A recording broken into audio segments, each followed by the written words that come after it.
To do something which I sometimes do, which is to make breakfast for dinner. Aunt Jemima yummy pancake syrup.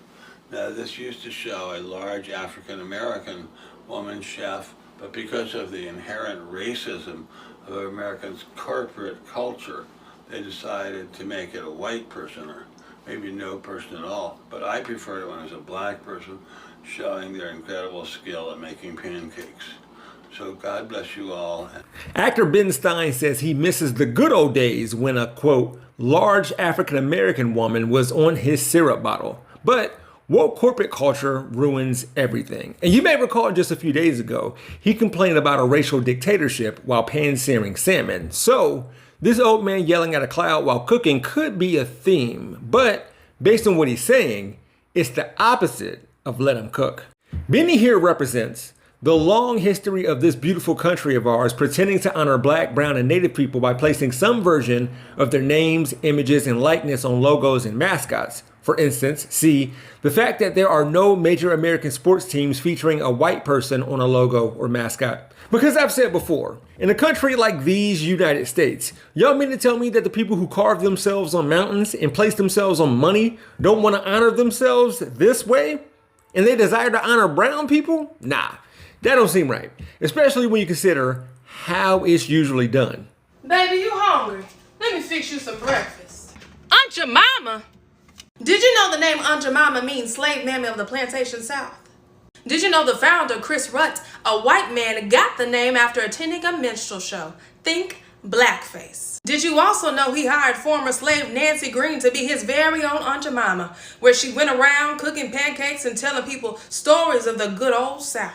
And afterwards, they could take home a box of Aunt Jemima and that feeling of having their very own mammy. Not today. Black Lives Matter, people.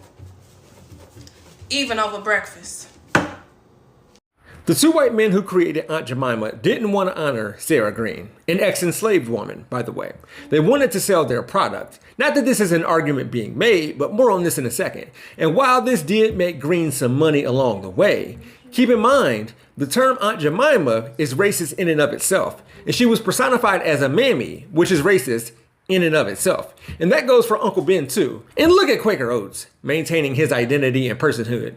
With that said, if Ben Stein, or woke corporate culture, whatever that is, wanted to truly honor Sarah Green, so the history books don't forget her, or the other black women who portrayed Aunt Jemima, the idea of which came from vaudeville, they should know that Green's birthday is coming up on March 4th, I believe, and the 100-year anniversary of her death is this year. How about PepsiCo and Quaker Foods do something commemorative for Sarah Green and her descendants?